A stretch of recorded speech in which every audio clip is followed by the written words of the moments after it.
Good afternoon. I'm Rivka Schwartz, and you are here for the third and final session in our series, Tirshua Shlom Ha'ir, Seek Out the Welfare of the City to which you have been exiled, on American Jews and American citizenship.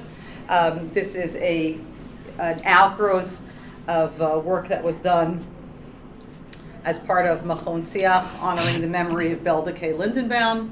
And I want to talk to you, in our first session, we talked about kind of looking at a history of how Jews had related to the governments under which they lived. And we talked about how for much of history that operated on an assumption that a government was at best not paying any attention to you, at worst hostile, and the most you could hope for was to protect your own interests.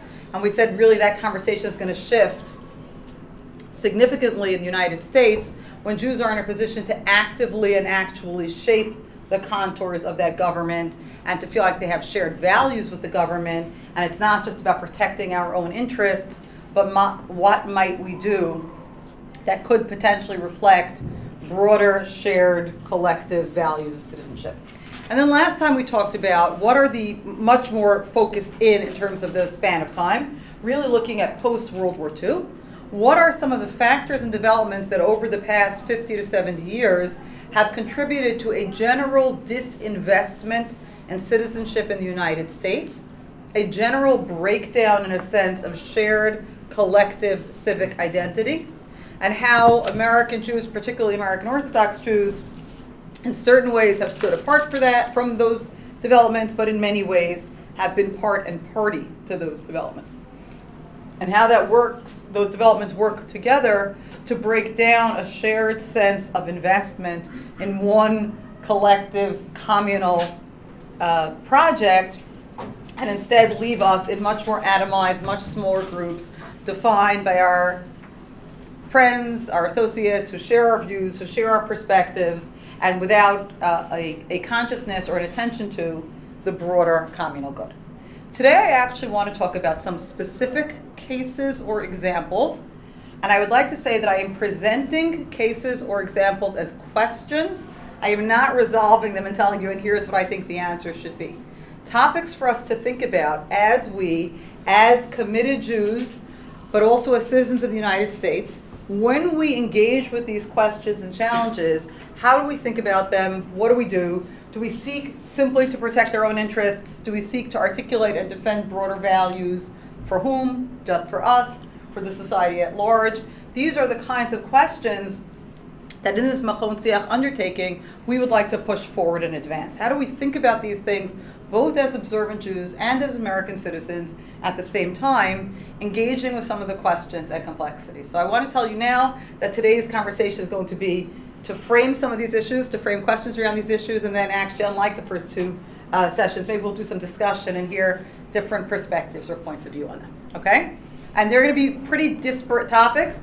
The first one is going to deal with religious freedom, then we'll get into the pocketbook, and then we'll talk about our money, and then we'll see where we go from there. Let's start with religious freedom. The precise contours of how the Supreme Court has understood what kinds of protections the First Amendment gives to religious practice changed significantly in 1990 with the Supreme Court case, an opinion that was handed down in the spring of that year, called Employment Division versus Smith. And here's what the case was. There are a couple of people who worked for the government in the state of Oregon, lost their jobs, applied for unemployment benefits. One of the conditions for receiving unemployment benefits was that you had to take a drug test. They failed the drug test and therefore were going to be denied unemployment benefits. The reason they failed the drug test was because they were Native Americans and they had smoked a hallucinogenic plant called peyote as part of a Native American religious worship ritual. Okay, so part of their religious practice, they smoked this hallucinogenic drug, tested positive for the drug, and the unemployment office said you don't get unemployment benefits because you're a drug user. And they went all the way to the Supreme Court saying, it's true, it's against the law to smoke this drug in Oregon, but I was doing it as part of a religious ritual that should be protected. Okay? Now right away that puts an interesting question on the table, which is, if there's a law and my religious ritual would be in violation of the law, is my free exercise of religion protected or not? There's a free exercise clause in the First Amendment. What exactly are the parameters, are the boundaries of that free exercise clause? And in Employment Division versus Smith, the majority opinion, Justice Scalia said that if a law is a neutral law, generally applied, it's not written to target a specific religion, it's not written to disadvantage any group, it's a neutral law that applies to everybody, like you can't smoke drugs, that's a neutral law that applies to everybody, then you don't have to have an exemption for somebody's religious practice. If it's you can't have a biased law, you can't have a law that specifically targets kashrut or Shabbat or whatever it is, but if it's a neutral law generally applied, it doesn't have to have an exemption for religious practice. Okay? Which would mean that you could have laws on the books that disadvantage Sabbath observers, that you could have laws on the books that disadvantage all kinds of things, and that would be totally fine as long as they were neutral laws generally applied. Okay? Was he writing for the majority in that? Yes, he was writing for the majority. A striking opinion, he was writing for the majority. Now, What year is this? 1990. What emerges out of that is a striking coalition. You know the expression, politics makes strange bedfellows? So you got a striking coalition of strange bedfellows of the American Civil Liberties Union, the ACLU, which is generally thought of as being like on the far left of American politics, but they are very ardent protectors of all sorts of civil liberties, and Christian conservatives, who are generally thought of as being on the far right of American politics, but they certainly want to protect the free exercise of religion. Okay?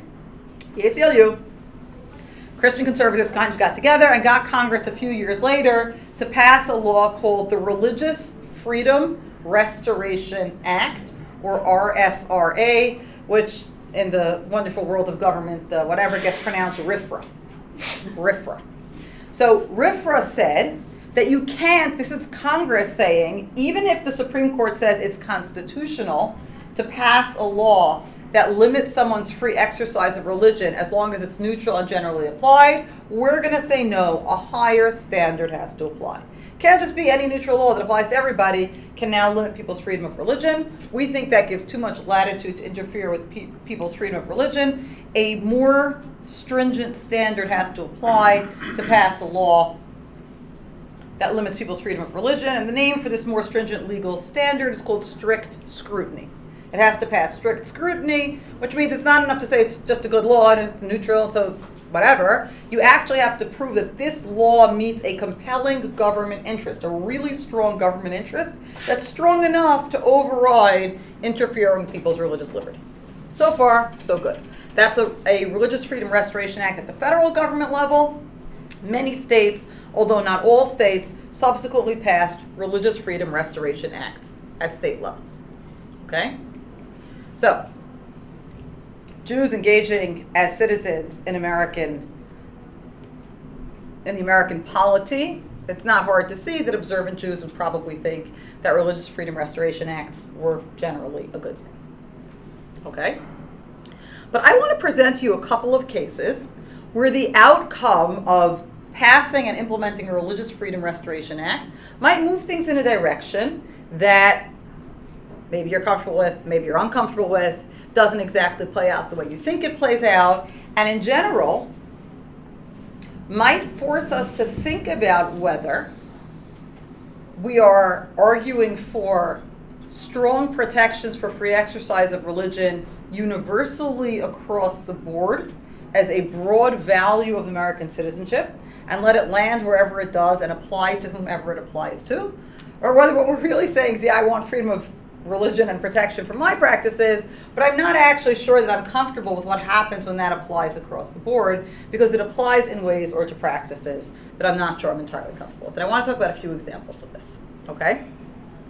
Here's the first example. You may or may not have heard that over the past few years, a number of different states have tried to pass ordinances, have tried to pass laws in some way banning or restricting the application of Sharia law within their borders or boundaries. What is Sharia law?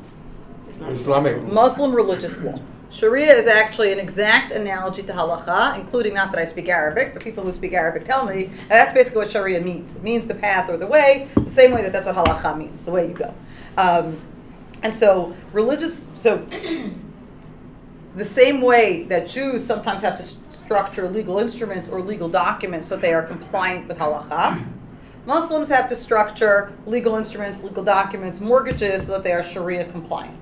And some banks and some other institutions will structure Sharia compliant mortgages and various other legal documents. Again, the same way that Jews will take various issues or disputes to Beit Din, to a religious court, rather than going to secular courts. There are parallel structures that exist, religious arbitration that exists in the Muslim world. And so some states have come up with, have passed ordinances banning Sharia law out of fear that somehow might lead to broadly societally undesirable outcomes.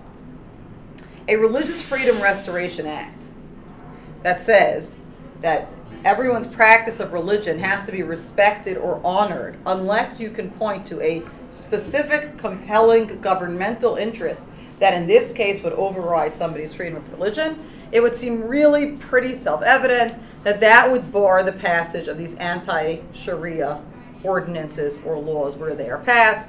And these have been challenged in court in some places and will no doubt continue to be challenged in other places. And I would fully expect that as they continue to be challenged, they will continue to be rejected by the courts because of the way they seem to obviously run afoul of the Rifra. Now, certainly there will be some Jews who will say, on principle, I believe in broad latitude of freedom of worship for everybody. I think there are many Jews who, for reasons both more good and less good, have level of discomfort with public practice of Islam. And then it's worth asking ourselves, it's really a real moment for asking ourselves, well, how are we engaging in this conversation? Are we engaging simply as the Jews of earlier generations who say, I'm trying to protect myself and my own interests. I'm going to adopt whatever position I think I will advocate for, whatever position I think is going to protect myself and my own interests in this moment. I will advocate for my own freedom of free exercise of religion. I may advocate at the same time for Sharia bans if that makes me feel like I might be more comfortable, more secure. Or are we engaging as citizens in shaping a polity around certain principles, in which case if the principle is protecting free exercise of minority faiths and of minority faiths that might be subject to hostility and discrimination, it is really pretty clear that a principled approach to the protection of minority faiths would lead one to say that Muslims being protected in the practice of Sharia law would be protected as much as protecting Jews in the practice of halakha. Again, sometimes it's a little bit of by their deeds you shall know them. When you look at what people do and say in these cases, you can work backwards to whether they are in fact arguing for a broader principle as citizens of a polity trying to shape in the direction of certain values, or whether it's the older Stadlanut model, the model of Jews interceding with the government to achieve or advance their own interests without any sense that they have the broader ability to shape a society towards their desired ends. So that's one example I want to talk about, still under the heading of religious freedom and how this plays out. Let's talk about another example.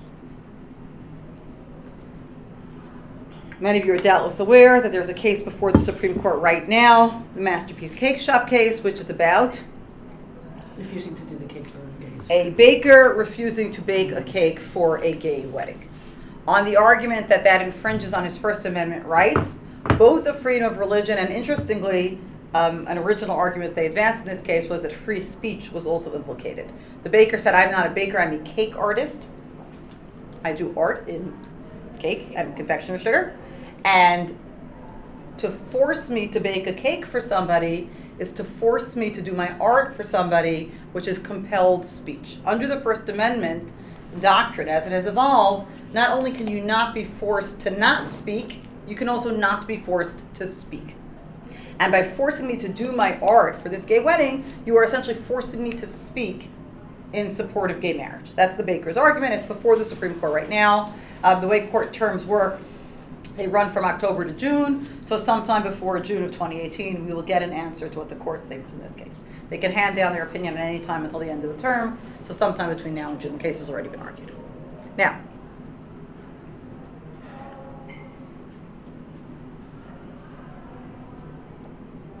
there is a strong position, it is in fact the position held by the ACLU, interestingly, despite their very often being very ardent defenders of civil liberties, there is a strong position that some hold that allowing the baker to decline to bake a cake for a gay wedding is in fact enabling discrimination, right? The question that keeps coming up, well, could you say to an interracial couple that comes into your bakery, I'm sorry, I don't bake cakes for interracial couples, right? I oppose interracial marriage, I'm not gonna bake that cake. Can you say to your Jewish baker, can you say to an intermarried couple that comes into your bake shop, I'm sorry, I don't believe in intermarriage. Do we allow that level of latitude to the individual business owner to decide whom they will serve or not? The relevant statute here is the Civil Rights Act of 1964, which says that a place of public accommodation has to serve whoever walks in, right? Until then, restaurants could say we only serve white people, lunch counters could be segregated, whatever it is, motels. The Civil Rights Act of 1964 says you can't do that anymore. Anybody who comes in has to be served. Is this a question about public accommodation of anybody, in which case, sorry, baker, you gotta bake the cake? The baker was saying if they came in, I know there's a public accommodation law, the baker said. If they came in to buy a cake off the shelf, gay people could buy whatever cake off the shelf they want. Anybody could buy whatever cake. He said it specifically in asking me to create a wedding cake for them, and that's where the argument lives, that you are impinging on my religious freedom, compelling my speech. I'm not going around the room and asking you this just yet. Well, actually, maybe we should do that. So, actually, I'm going to do that. What do you think about this question of force the baker to bake the cake, allow the baker not to bake the cake? On the one hand, we have the value of not discriminating against members of society. On the other hand, we have the value of the baker's free speech or freedom of expression. In this contest of values, I'm curious to know if there's a consensus in the room what we think about this. I have this problem, it's the same problem as with the court clerk in, I forget which state, who refused to issue the license. It's against my religion. This happens to be, this is your business, and I'm not asking you to perform a gay marriage.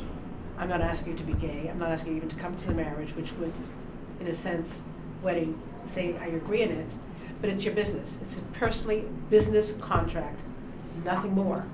And if you have a business, that's what's saying with the clerk. It's your job. If your religion doesn't agree, it's like when I was applying for jobs, I couldn't work Friday night and Shabbos. I couldn't get that job. And then I didn't say you have to accommodate me. I couldn't take the job. So here we have a voice in support of those sort of public accommodations, civil rights sort of things. You gotta bake the cake. Yes. I disagree. I'm with the baker. You're with the baker. Because this is not just buying a cake. This is making him do a creative thing. He creates it from scratch. Now, what if he creates it and dislikes it and shows it badly? I mean, he can't create something that he doesn't believe in. When you go to an artist, then they would have a beautiful time. You can't force him to do Nobody something different. against his will. And this is more of an artist because it's a. He's against cakes. Okay. So I'm not entirely sure where I fall out in the argument. I do disagree just with your analogy, only in the sense that in the case of the clerk, there is no other way for them to get marriage licenses. They can't end run to another county and get another license from someplace else if they want to get married there. Nobody says you have to go. That's not true, they could. They could go to a different county in the same state and get it. But in the sense that if you want your license, or I mean, here. Right, a government function might be It's a different government than a private function business. as opposed to, you can go to the other baker down the street, go to the. Not if they're the only ones who do. So I guess in a way, to me, like it's complicated because I do see both sides of the argument, and I think it has to do with you don't have to compel people to do what they don't believe in unless you have no other agency to go elsewhere. Now, obviously, Torah Judaism doesn't recognize gay marriages, but I think certainly many American Jews and probably even many Orthodox Jews would say, yeah, but I don't know, that whole discrimination, denying somebody's service, I'm not sure that sits well with me, just like, I don't know, baking the cake, okay? There is a professor of law at Pepperdine University in California who's also an expert in these church-state issues and is himself an observant Jew named Michael Avi Helfand. And Professor Helfand wants to advance a very specific argument in this case. And he wants to say that in the long run, rather than looking at these issues and saying, not even, well, there's one level, don't say just what do I think would benefit me here, but even maybe don't say what do I think is kind of like the nice thing to do here, but say on principle, where should we as a society be looking to go? And Professor Helfand has said, even though increasingly the Christian right has been adopting these rifras to protect bakers and florists and other people who don't want to serve gay weddings.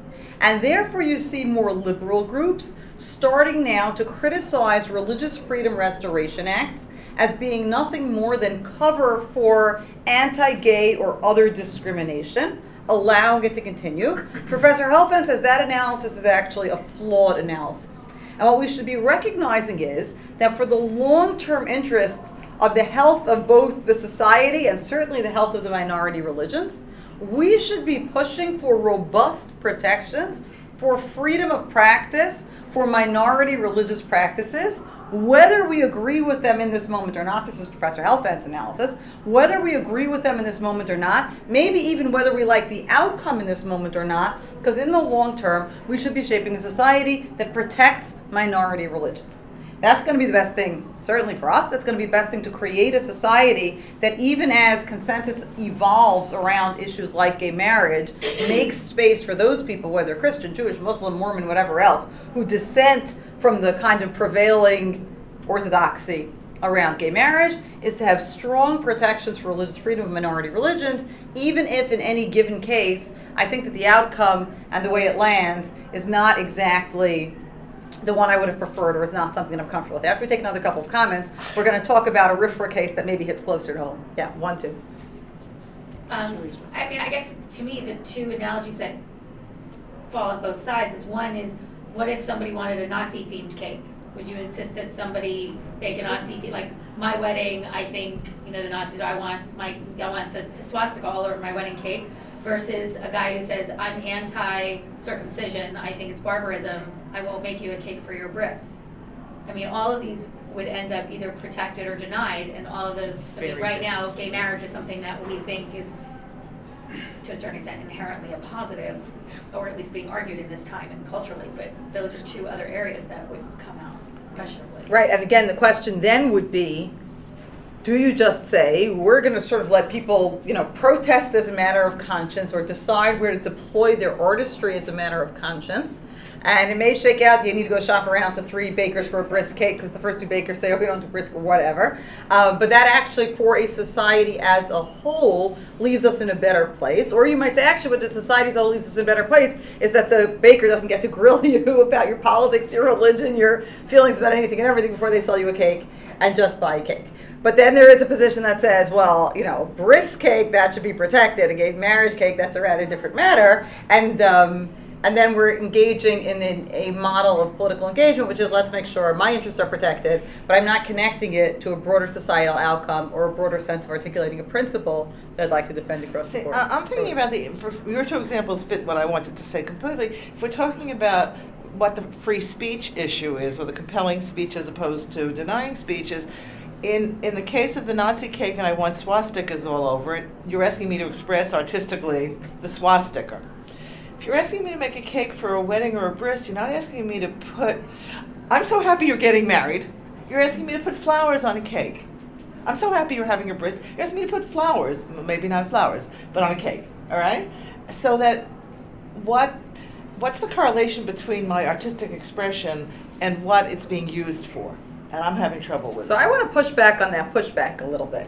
Yeah. Because if I say, well, the Nazi cake, I don't know, that's clearly a problem because you're asking me to draw a swastika on a cake. But the gay marriage cake, that's just a neutral cake that you happen to be setting up at a gay wedding. I think that's probably more reflective of what I find deeply offensive or problematic, what I don't find deeply offensive or problematic. I'm not sure that's reflective of some uniform law that I could apply across the board. To the deeply Christian baker, asking him to bake a cake in celebration of a gay marriage feels to him like he's being asked to betray or sell out his beliefs. And if we're going to apply this principle about the free exercise clause broadly, I'm not going to say, there actually was a case, by the way, with a Walmart, I'm pretty sure it was in New Jersey, where parents came in for a birthday cake for their kid, and their kid's name was like Adolf Hitler Jones. Right. Because because the parents were, white supremacists, neo-Nazis, whatever they were, and they'd actually named their kids Nazi names, and then Walmart didn't want to make the cake, and then it became a whole foo-for-all. But that actually did come up. So how was Remember that one resolved? Because I vaguely remember, I don't remember the resolutions. Well, there actually was a different issue because I think they called Child Protective Services on the family after they found that the kids were named like Adolf Hitler, and I forgot what the daughter was named. They had some, wildly ridiculous Nazi names, something insane like that. And someone actually called Child Protective Services on the parents, and then that became the issue because they were arguing that the parents were, Setting their kids up. doing something not so good for their kids in the way that they were raising them. But here's a third. Oh, sorry. I just want to say that, what are the colors of the swastika and the Nazi symbol? Is it Red, black black, and red? Or red, is it, red, so if you asked me to make a red and black cake, I think that's different from asking me to put swastikas on the cake.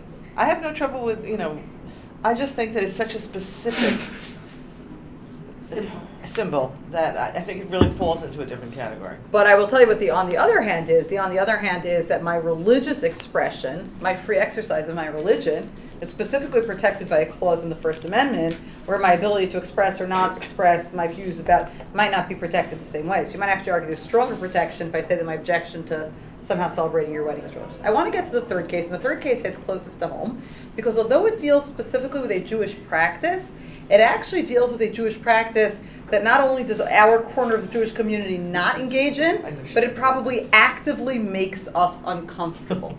And so, there we go. We're going to get there. We'll go through the whole thing. And so, if we're arguing, if one were to make a sustained and consistent argument on the basis of protecting minority religions, it would mean, and minority religious practices, it would mean not simply protecting one's right to have a Sharia-compliant mortgage, and it might mean not simply protecting one's right to refuse to bake a wedding cake for a gay wedding if that offends one's religious principles. But let's talk about a case that spent a lot of time being in the news in New York City, and that is Mitzitza B'Peh. So let's just basically review Mitzitza B'Peh. Okay? Going back to the Talmud, part of the bris milah ritual is the suctioning of blood away from the site of the wound. This seems to have been believed to prevent subsequent illness or infection. Today, in the centrist and modern Orthodox world, as well as in some parts of the yeshiva world, mitzitza is done through a tube, through a glass tube, so the mohel suctions away some of the blood through a tube without ever putting his mouth directly in contact with the circumcision site. In certain Hasidic and other ultra-Orthodox communities, mitzitza is done b'peh, directly by oral suction, and this is considered to be the authentic and traditional. It is the traditional way to do a bris, and it's considered to be the right way to do a bris.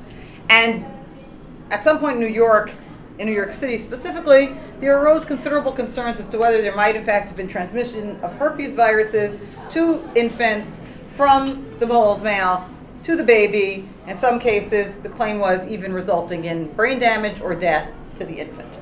New York City, with its sort of very ardent public health push under Mayor Bloomberg, decided to try to take on Mitzitza B'Peh. Okay? At which point, the Haredi Orthodox community mobilized in very considerable numbers to say, oh no you don't. Now, here's something very striking and interesting. You ready? Their mobilization, in many ways rhetorically, followed the pattern of Shtad Lanut. We have an oppressive government. We have to push back on and resist an oppressive government. And some of the writings that you saw about the Mitzitza B'Peh issue, they actually made reference to like in Tsarist Russia. Just like in Tsarist Russia, decrees are being passed to stop us from practicing our religion. Okay, that's neither here nor there. I don't want to talk about that. So first, the city talked, it was clear that banning Mitzitza B'Peh wouldn't happen. Then they said, okay, there's going to be consent form that parents have to fill out for Mitzitza B'Peh. That didn't really go anyplace. At some point, they talked about some kind of informed consent, that parents would just have to be told about the risks of Mitzitza B'Peh. When Bill de Blasio ran for mayor of New York, one of the things he said is, he promised that community, I'm going to back off of Mitzitza B'Peh and leave you alone, as a way of securing votes. I don't want to talk about the rhetoric of just as in the Tsarist Russia and in every generation they tried to take Mila away from us and we have to protect Mila. I actually want to talk about how we think about this. Do we think about this from the perspective of, well, in this case, A, I find Mitzitza B'Peh just like really uncomfortable and challenging, and B, let's be honest about it. Something else that pushes modern Orthodox Jews buttons about Metzitza B'Peh is that when they read about it in the newspaper and they know how it's being portrayed and how other people are thinking about it, modern Orthodox Jews don't want people to think that they're doing this practice that seems in so many ways so alien to modern understandings and values. They want to make sure, like, we're not Jews like those Jews. It's like the German Jews who were here in the mid-19th century when the Eastern European Jews came in the late 19th century, and they didn't want to be associated with their friends and neighbors from those dirty, smelly, uneducated, Yiddish-speaking Eastern European Jews. So if we're going to be honest, there's some of that also going on in modern Orthodox Jews' responses to Metzitza B'Peh, which is we're not sure that we want to be associated in the public's mind with that practice. And so you have a lot of modern Orthodox Jews saying about Metzitza B'Peh, and they shouldn't do that. And then you say, wait a second. Is this just about the yardstick for what should be legal or not legal is how I think or feel about it, or is some greater principle at work here? So I'm going to stop now, and we're going to ask what we think about government restrictions on Metzitza B'Peh. Thoughts, responses, reactions? The court, when it ruled, it said barring a governmental interest. A governmental interest to preventing children's death is a pretty good reason to ban it. Okay, great. We'll come back to that point. Great point. Yeah. I would say that once herpes comes into play and death, I would hope that halachic bodies would come in and Okay. but I would say it should fall upon religious leaders to mandate that, and the government should stay out. Okay. Okay. I would lean less on the Accommodations Law of 64 and more on the Civil Rights Act of 65, because in that more comprehensive act, which covers a lot of different subjects, there are a number of restrictions about what one is not allowed to discriminate against. And I think that gives some support to people who say you do not have the right to refuse to bake that cake. So when it comes to Metzitza B'Peh, that obviously raises the question of what the specifics of the health claims are, raises very important issues, because in other cases, that's certainly the case, that when risk to life was involved, the court recognized that as a compelling governmental interest that overrode religious freedom. So the classic case of this is Christian scientists who, as a matter of their religious faith, don't seek medical care. They don't go to doctors.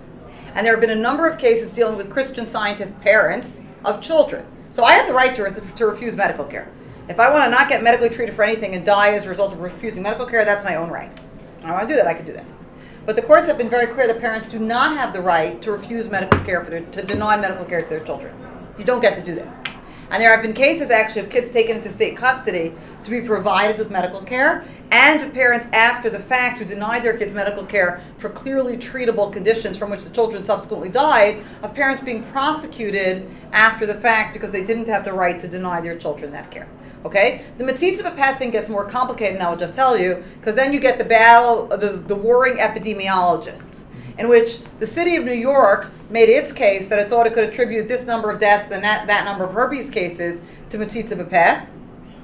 And the practitioners of Metzitza B'Peh adduced their own epidemiologists who claimed that New York City's epidemiology was flawed or shoddy or inaccurate, and that in fact none of these cases could be conclusively linked to Metzitza B'Peh, to the Moel, and to that specific strain of herpes. I don't know enough about epidemiology to poskin that question, so for our purposes right now, we're going to operate on the assumption that this is a question of accommodation for religious belief.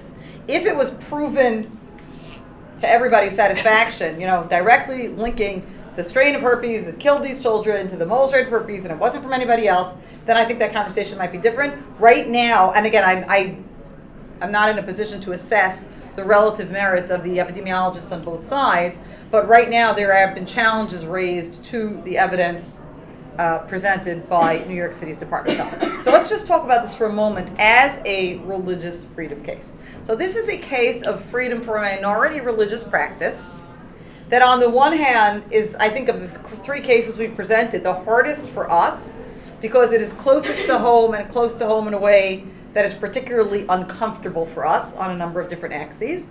And at the same time, if you want to make a case about the need as a matter of broad principle to protect religious practices that might be societally disfavored and need protection, I think Mitzvah would be a pretty good candidate. It is pretty societally disfavored. All you have to do is read the way the newspapers write about it when they write about it, right? It is pretty societally disfavored. And if you think that, in fact, constitutional rights are at stake, it would seem to be an excellent candidate for getting a high level of free exercise protection.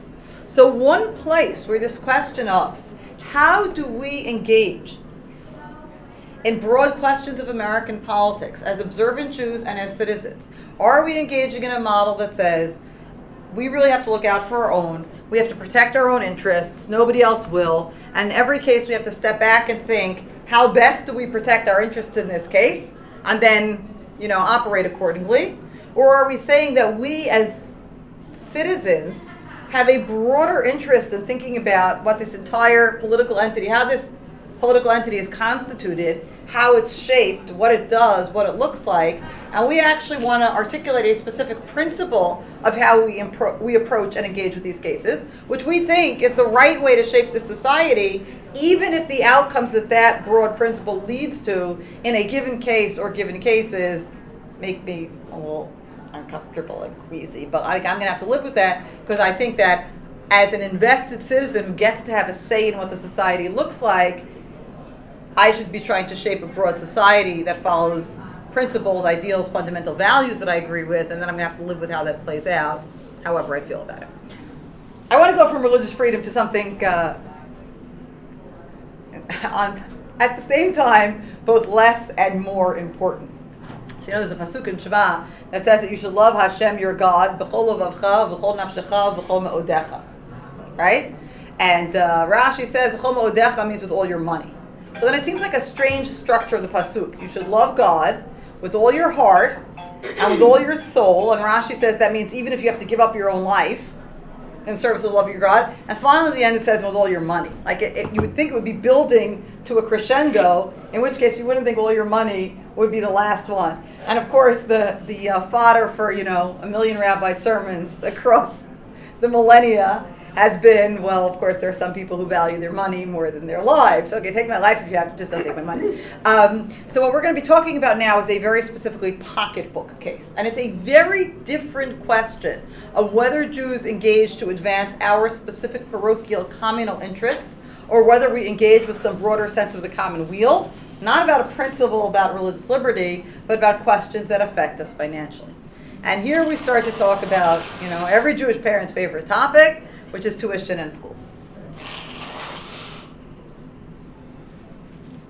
It is to the credit of the American Orthodox community that sending your kids for yeshiva education for 12 plus years has become a norm and a standard. It's true that not everybody does it and not every kid is it, but it has become a norm and a standard in our community that parents are committing to send their kids to yeshiva day school for 12 or more years. I had a very interesting conversation last year in the course of researching and looking into some of these issues.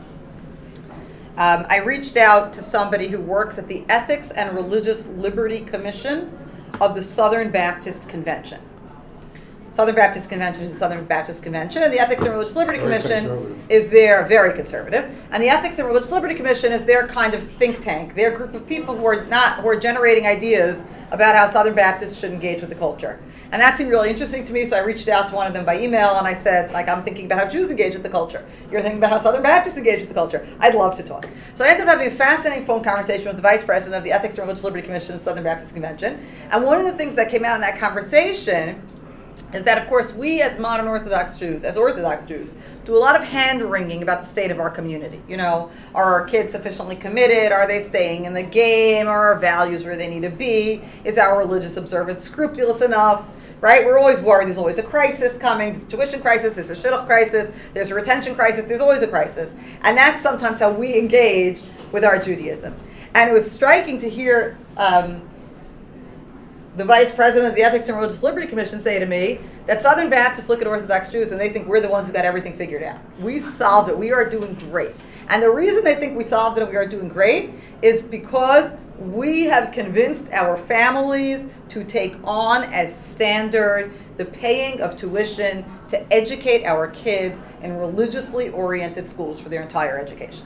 and they're still trying to make their case to their families. They have to pull your kids out of public school. They can't even, tuition I think is not even always on the table. It's like homeschool them if you're not going to put them in public school. But the sense that putting your kids into broad societal schools may not cultivate your specific religious values, they feel like it's still a fight that they have to fight, where for us that's largely a settled matter. So it's just interesting to hear through someone else's eyes. They're like, oh, we thought you guys have it all worked out and you're doing great. I said, no, we like to spend a lot of time beating ourselves up. But that's neither here nor there. But that tuition comes at a price, comes at a cost. Right? It costs a lot of money. And it means a lot of things. It certainly means all kinds of financial and material pressures on modern Orthodox life that we're familiar with. But it also means that we find many situations of Orthodox Jews seeking some kind of governmental support or governmental easing of the tuition burden. And sometimes the direct avenues through which that support is sought, not always, but sometimes it's like a one-to-one, diverting money from the public school system into yeshiva education. Okay? Some communities have started voucher programs. The Supreme Court, after some level of scrutiny and back and forth, has upheld certain voucher programs. A voucher program means that instead of funding the school, I fund the student. So I don't give money to the public school down the block. I give money to your kid and your kid and your kid, and then whatever school they enroll in can get that money, including if they enroll in a private or religious school. So that's a direct way that money is reallocated away from the public schools and towards yeshivas or other private schools, Catholic schools, other religious schools. It doesn't have to be yeshivas, and in most cases, obviously, it's not. In most cases, it's other private religious schools. There are some states that have now set up scholarship programs that allow, because private school tuition is not tax deductible. There are some states that have now set up scholarship programs that allow parents or grandparents to set up scholarships at the school, which essentially then just tax deduct the money that's then paying for your kid to go to school. So it's a way of doing a roundabout end run around the cost of tuition by being able to route it through tax advantaged donations to the school rather than tuition payments.